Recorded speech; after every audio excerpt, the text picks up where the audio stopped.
이제 오늘부터 우리가 연말까지 왕들의 이야기라고 하는 새로운 시리즈로 주일마다 함께 말씀을 나누고자 합니다. 왕들의 이야기를 우리가 나누고자 하는 건 그만큼 한 시대의 지도자가 얼마나 큰 영향력을 미치는지를 다시 한번 확인하고 또 함께 깨닫고자 하기 위함입니다. 특별히 그 가운데서도 이스라엘 왕들의 삶을 통해서 하나님이 쓰시는 기준이 과연 무엇이고 믿음의 본질은 과연 무엇인지를 우리가 함께 고민해보고 시간마다 그 답을 찾아가는 그런 복된 시간이 될 수 있기를 바랍니다. 볼링을 치다 보면요, 그 볼링에는 1번과 3번 핀 사이에 숨어있는 5번 핀을 보통은 킹핀이라고 그렇게 부르고 있습니다. 그 핀이 킹핀이라고 불리우는 이유는 그 핀이 제대로 쓰러지면 큰 힘을 가하지 않아도 슬슬 굴러가는 것 같은데도 다른 모든 핀들이 다 줄줄이 쓰러지게 됩니다. 하지만 아무리 강한 힘으로 던진다 해도 그 킹핀을 제대로 맞추어서 그 핀이 잘 넘어가지 않으면 나머지 모든 핀들이 엉망으로 쓰러지고 결국에는 스트라이크를 칠 수 없게 됩니다. 한 시대의 지도자는 이와 같은 킹핀의 역할을 감당하는 것입니다. 그러므로 무엇보다도 왕이 그 킹핀의 역할을 제대로 해내지 못하면 그 밑에 있는 백성들이 우왕좌왕할 수밖에 없고 그 뒤를 잇는 왕들 역시도 엉망으로 넘어지게 될 수밖에 없다는 사실입니다. 우리 한번 성경을 보세요. 통일 왕국의 마지막 왕이었던 솔로몬을 돌아보십시오. 그가 초창기에 그토록 지혜롭고 하나님을 경외하는 왕이었다가 후반기에 가서 그가 잘못 쓰러지니까 결국 어떻게 돼요? 후대의 왕들이 줄줄이 우상 앞에 무너져 버리고 말았습니다. 북이스라엘을 세운 시조였던 여로보암도 마찬가지였습니다. 그가 시작부터 잘못 넘어지는 바람에 그 뒤를 잇는 북이스라엘 20명의 왕들이 하나같이 하나님 보시기에 악을 행하게 되었고, 그래서 성경은 그들을 평가할 때마다 그가 여로보암의 길로 행했다 그렇게 묘사하고 있습니다. 사실 어느 왕이라고 해서 이스라엘 왕들 중에 북이스라엘 20명, 남이스라엘, 남유다 20명, 이 40명의 왕들 중에 위대한 통치자가 되고 싶지 않았던 사람이 누가 있었겠습니까? 그러나 대부분의 왕들이 화려한 자리에 올랐다가 비참하게 최후를 맞이해 버리고 말았습니다. 그 이유가 무엇일까요? 그들의 가문과 그들의 배경이 좋지 않아서일까요? 그렇지 않습니다. 하나님이 더 이상 그들을 쓸 수가 없을 정도로 교만해지고 탐욕스러워졌기 때문입니다.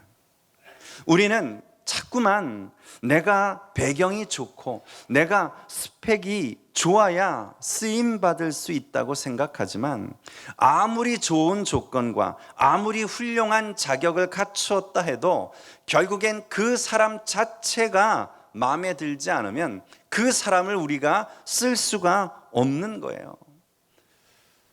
오늘 그런 의미에서요, 지금 우리가 고민해야 할 문제는 내가 어떻게 스펙을 쌓고 어떻게 실력을 키워가고 어떻게 경력을 쌓아가느냐 하는 것보다 더 중요한 것은 내가 하나님의 마음에 드는 사람이 될 수 있느냐 하는 것입니다. 그런 의미에서 이제 오늘 첫 시간으로 가장 먼저 이스라엘 초대 왕이었던 사울에 관한 말씀부터 시작하면서 이 사울을 통해 하나님이 우리를 쓰실 때 가장 중요하게 보시는 그 시각이, 기준이 무엇인지, 그리고 어떻게 사울을 통해 우리의 신앙을 바로 세워야 할지 분명하게 깨닫는 그런 복된 시간이 되실 수 있기를 먼저 주님의 이름으로 축원합니다. 그렇다면요, 과연 왜 하나님이 사울을 버리셨을까요? 오늘 본문은 하나님이 사울을 버리시는 장면이에요.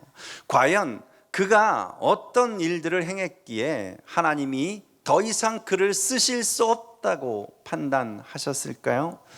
먼저는요, 하나님의 흔적을 지워버리고 자기의 흔적을 남기려고 했기 때문에 하나님의 그런 기념비를 오늘 세우는 대신 자기의 기념비를 세우기에 급급했던 사울을 하나님은 더 이상 쓰실 수가 없었던 것입니다. 오늘 본문은 아말렉과의 전쟁에서 승리를 거둔 사울 왕이 자기를 위한 기념비를 세우고 내려오는 도중에 사무엘을 만나는 장면이 기록되어 있습니다.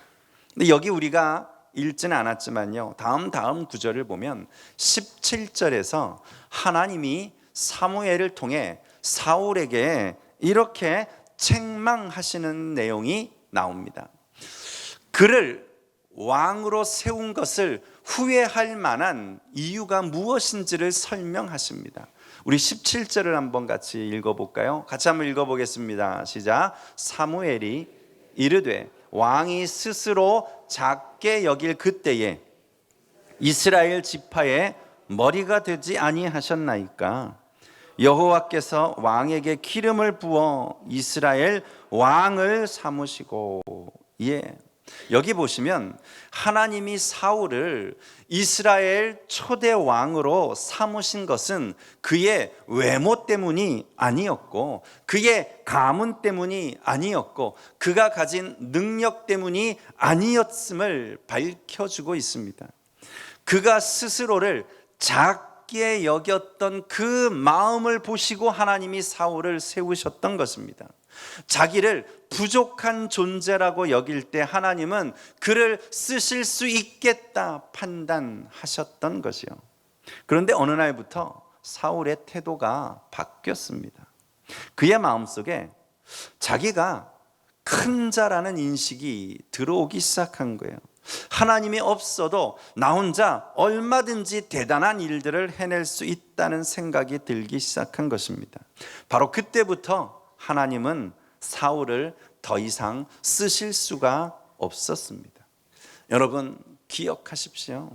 하나님이 우리를 버리실 때는 우리에게 돈이 없거나 우리에게 건강이 없거나 우리가 가진 능력이 사라질 때가 아닙니다.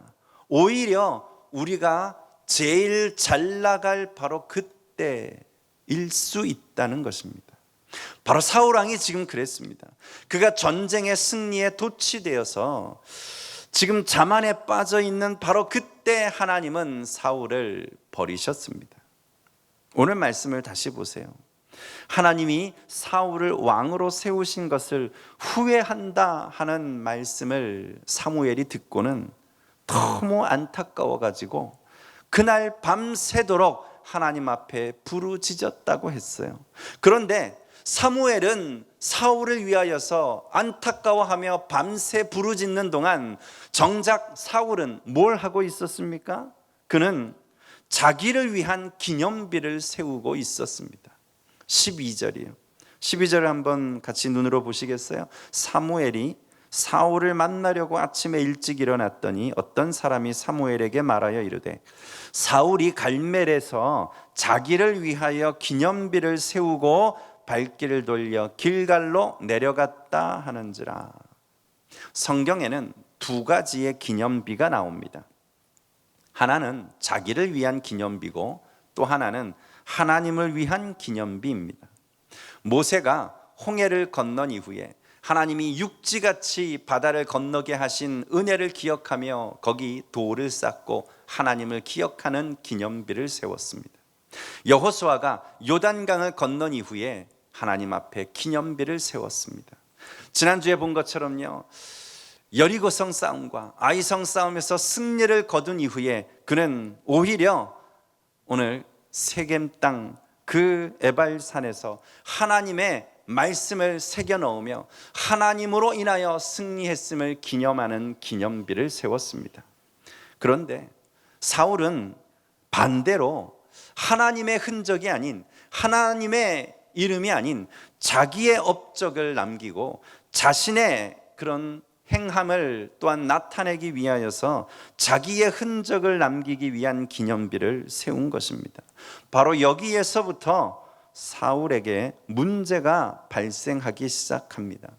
삶에서 하나님의 흔적을 지워버리니까 더 이상 하나님의 능력이 그에게서 나타나지 않게 되어버린 것입니다. 아니, 아예 하나님의 마음속에서 그의 이름을 지워버렸습니다. 이 사건 이후에 사무엘은 다시는 죽을 때까지 사울 왕을 만나지 않았고, 그리고 이 다음 장에 보면 하나님이 다윗을 따로 왕으로 기름 붓는 장면이 나타납니다. 하나님의 마음속에 사울을 지워버린 거예요. 예. 우리의 마음속에 하나님의 흔적을 지우는 순간 하나님도 그의 마음속에 우리의 흔적을 지워버리신다는 사실입니다. 여러분, 이것이 정말 우리가 두려워해야 할 일입니다. 행여나 지금 여러분의 삶 속에서 하나님이 아닌 우리의 자신의 이름들이 새겨진 흔적들이 여기저기 남아있지는 않습니까?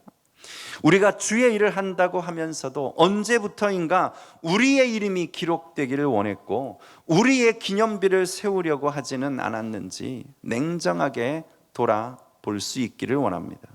더 이상 우리에게 하나님의 흔적이 남아있지 않다면, 우리에게 더 이상 하나님이 행하신 일들이 기억되지 않고 그 기념비들이 지워져 버린다면 어떻게 하나님이 우리를 쓰실 수 있겠느냐 하는 것입니다. 정말이죠. 우리가 아무리 대단한 일들을 행한다 할지라도 그 앞에 내가 서 있으면 하나님은 우리를 더 이상 쓰실 수 없습니다. 하나님이 아닌 내가 서기 시작할 때 들려오는 것은 비극일 뿐입니다. 사랑하는 성도 여러분, 지금 여러분 안에 계신 왕은 도대체 누구입니까?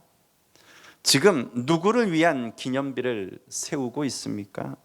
바라기는 이 시간에 나를 위한 기념비를 깨뜨려 버리고 끝까지 하나님의 흔적이 우리의 삶과 신앙 속에 뚜렷하게 남아있도록 하나님을 위한 기념비들을 앞으로 세워가는 우리 성도님들이 되실 수 있기를 주님의 이름으로 축원합니다. 두 번째는요, 하나님이 사울을 더 이상 쓰실 수 없었던 더 큰 이유는 그가 불순종했기 때문입니다. 생각해 보세요.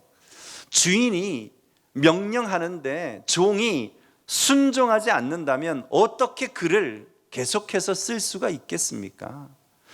우리에게 주어진 일들을 계속해서 거부하는데 어떻게 계속 우리를 쓸 수 있겠습니까? 오늘 이 사무엘상 15장에서 하나님이 사울에게 명령한 것은 딱 한 가지였어요.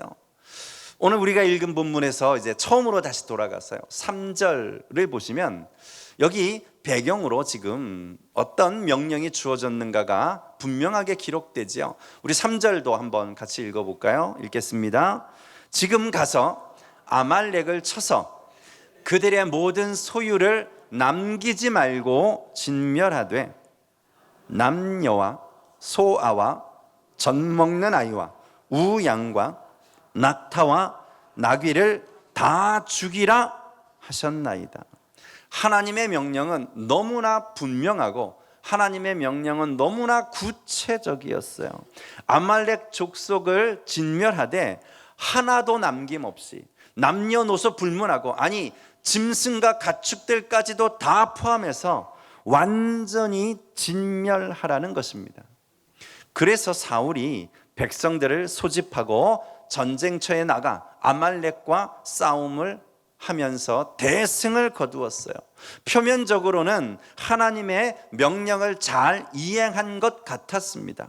그러나 사울은 하나님께 칭찬을 들은 것이 아니고요, 하나님을 대단히 실망시켜 드렸고 결국엔 버림을 받고 말았다는 것입니다.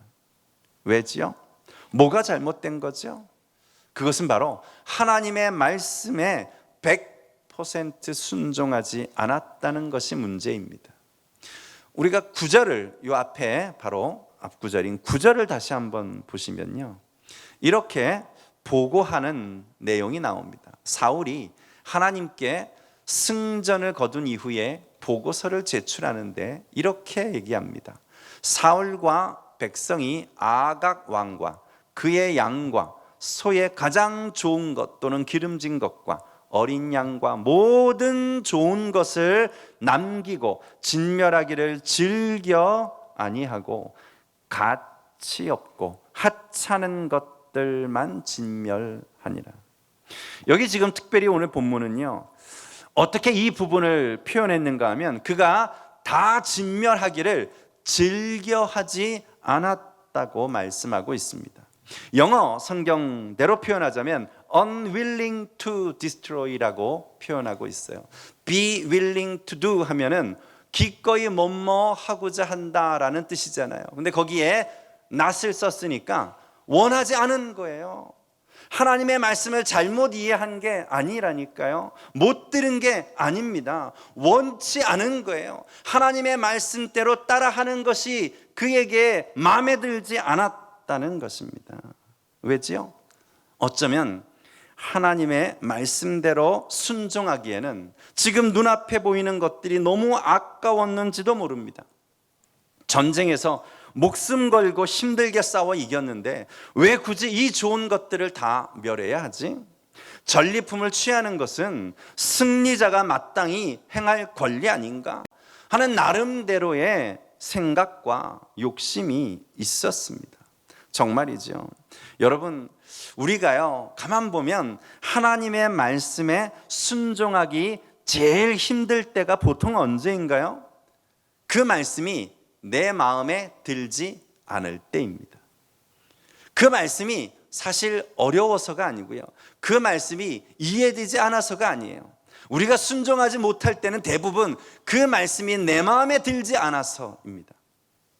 예배가 끝나면요, 많은 분들이 오늘 은혜 많이 받았습니다, 또 우리 서로 교제하면서 오늘 은혜 받았다라고 말할 때는 가만 보면요, 그 말씀이 내 마음에 쏙 들었기 때문입니다. 그런데 내 생각과 조금이라도 다르면 은혜가 안 돼요. 은혜가 안 되니까 순종할 수가 없는 것이죠. 사울은 하나님의 말씀대로 진멸하기까지는 했는데 그 다음 말씀이 마음에 들지 않았어요. 그래서 자기 생각대로 하나님의 말씀을 수정하고 고치고 변경했습니다. 바로 이것이 사울이 보여준 불순종의 모습입니다. 아니, 순종하지 않았나라고 말하지만 그러나 하나님이 판단하기에는 불순종이었다. 이제 너를 더 이상 쓸 수 없다 말씀하신 거예요. 사랑하는 성도 여러분, 정말 우리가 하나님을 우리의 왕으로 모시고 살고자 한다면 무엇보다도 하나님의 말씀에 초점을 맞추어야 합니다. 여러분, 하나님의 말씀을 여러분의 생각과 바꾸지 마십시오. 주님의 말씀을 내 욕심과 바꾸지 마십시오. 내 마음대로 하나님의 말씀을 뜯어 고치고 변경하는 자를 어떻게 하나님이 쓰실 수 있겠는가 하는 것입니다. 바라기는요, 우리의 생각과 우리의 기준이 아닌 하나님의 말씀대로 하나님의 뜻대로 순종하며 살아가는, 그래서 하나님께서 계속해서 우리를 쓰시고 싶어 하시는 그런 귀한 일꾼들이 다 되시기를 다시 한번 축원합니다. 마지막은요, 하나님이 사울을 더 이상 쓰실 수 없었던 이유는 그에게 회개할 기회가 주어졌지만 그는 끝내 변명으로 그리고 다른 사람 탓으로 오늘 돌리기에 급급했기 때문입니다. 하나님은 죄 짓는 자를 쓰지 못하시는 것이 아닙니다. 하나님은 무능하기 때문에 쓰지 못하시는 것이 아닙니다. 다만 회개하지 않는 것, 끝까지 변명하고 핑계하고 남의 탓하는 이들을 하나님은 더 이상 쓰실 수 없습니다. 다시 본문으로 돌아가 보지요.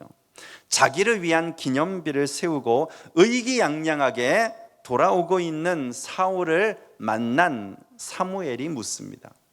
지금 다 하나님의 명령대로 했다고 하시는데 내 귀에 들려오는 양들의 울음소리는 뭐지요? 지금 내 귀에 들리는 소들의 소리는 도대체 어떻게 된 겁니까? 라고 묻자 사울이 뭐라고 대답하는지 한번 보시겠어요? 15절이요.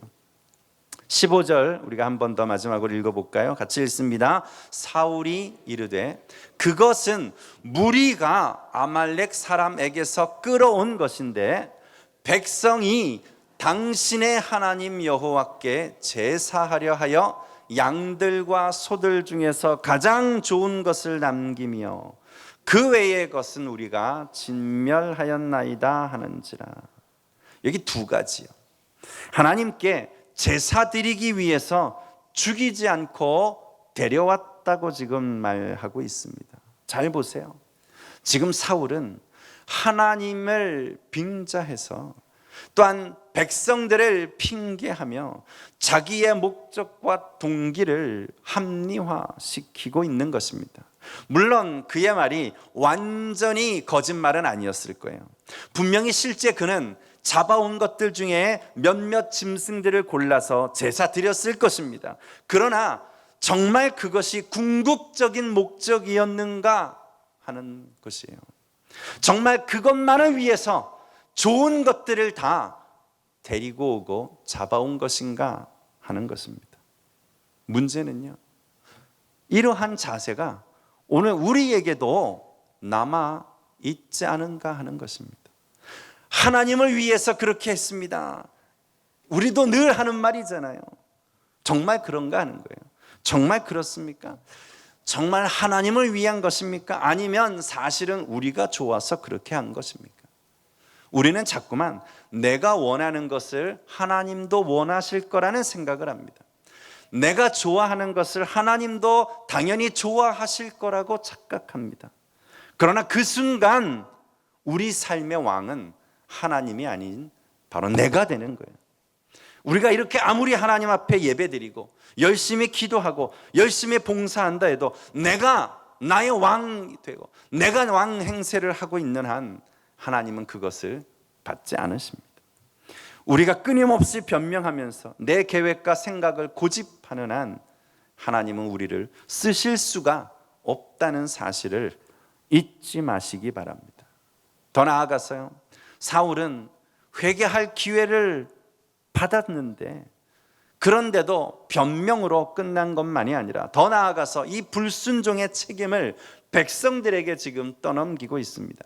나는 하나님의 목소리에 청종했는데, 나는 다 진멸하려고 했는데 백성들이 하나님 앞에, 그것도 당신의, 언제부턴가는 자기의 하나님이 아니에요, 당신의 여호와 하나님 앞에 제사 드리기 위해서 끌고 온 것이지 내 책임은 아닙니다 하는 거예요. 물론 소들과 양들을 끌고 온 건 백성들이죠. 왕이 끌고 왔겠습니까? 그러나 정말 그렇다고 해서 이 사건의 책임이 백성들에게만 있다고 말할 수 있습니까? 아닙니다. 사울이 왕이었기에 분명하게 하나님의 명령을 전달했다면 백성들이 감히 자기 마음대로 그들을 사로잡아 오고 소와 양들을 데리고 올 리가 없어요. 적어도 못 본 척했거나 적어도 눈 감아줬거나 적어도 대신 시킨 거죠. 오늘 이 모습이 얼마나 지금 우리와 비슷한지 모릅니다. 오늘 우리도 얼마든지 그럴 수 있어요. 가정이 잘못되면 부모는 자녀들을 책임으로 돌리고 자녀들은 부모님들을 원망합니다. 교회가 좀 어수선해지면 교인들은 목회자를 탓하고 목회자들은 교인들을 탓합니다. 나라가 좀 어려워지면 대통령 잘못했기 때문이고 정치인들이 부정부패했기 때문이라고 말합니다. 그러나 여러분, 정말 그렇습니까? 정말 그 모든 것들이 다 다른 사람들의 책임입니까? 아니요. 바로 나의 책임이고 우리 믿는 자들의 책임이고 우리 교회의 책임이라고 고백할 수 있어야 합니다. 내가 기도하지 못했기 때문이고 우리가 그들과 다르게 살지 못했기 때문이라고 가슴을 치면서 그 문제를 끌어안을 때, 그때 우리가 하나님 앞에 쓰임받는 백성들이 될 줄로 믿습니다. 이제 말씀을 22절 함께 읽으면서 오늘 결론을 내려야 하겠습니다. 사무엘 선지자는 사울에게, 아니 이 시대를 살아가는 저와 여러분 모두에게 오늘 잊지 말아야 할 귀중한 말씀으로 결론을 내리고 있습니다. 22절 우리 다 같이 한번 읽어볼까요? 시작. 사무엘이 이르되 여호와께서 번제와 다른 제사를 그의 목소리를 청종하는 것을 좋아하심 같이 좋아하시겠나이까? 순종이 제사보다 낫고 듣는 것이 순양의 기름보다 나으니. 아멘. 여러분, 순종한다는 것이 무엇입니까? 순종한다는 것은 듣는다는 것입니다. 우리가 하나님을 위해서 아무리 몸바쳐 헌신한다 해도 하나님의 말씀을 잘 듣지 않으면 엉뚱한 일을 합니다. 우리가 아무리 하나님의 영광을 위해서 살겠노라 다짐해도 하나님의 음성을 잘 듣지 않으면 하나님은 우리를 쓰실 수가 없습니다. 아니, 말씀을 안 듣는데 어떻게 계속 쓰겠어요? 아니요, 말씀을 안 들으니까 자꾸만 다른 일을 하는 거예요. 제대로 안 들으니까 엉뚱한 일을 벌이는 거예요. 제대로 안 들으니까 말씀대로 못 사는 거예요. 하나님의 말씀이 어렵다고요? 아니요, 안 들어요. 아무리 얘기해도 안 듣는 거죠. 그러니까 자꾸만 하나님의 뜻과는 다른 얘기들을 하고 하나님의 뜻과는 다른 행동을 하고 있는 거예요. 안 듣는 거죠. 여러분, 믿음은 대단한 일을 하는 것이 아닙니다. 하나님의 말씀을 잘 듣고 순종하는 것, 그것이 믿음이고 그것이 하나님이 쓰시는 사람이 되는 길임을 잊지 마시기 바랍니다. 그리하여 다시 한번 우리의 신앙을 오늘 돌아보고 하나님이 쓰실 수 있는 기준과 그 믿음에 합당한 성도들로 살아가실 수 있기를 다시 한번 주님의 이름으로 축원합니다.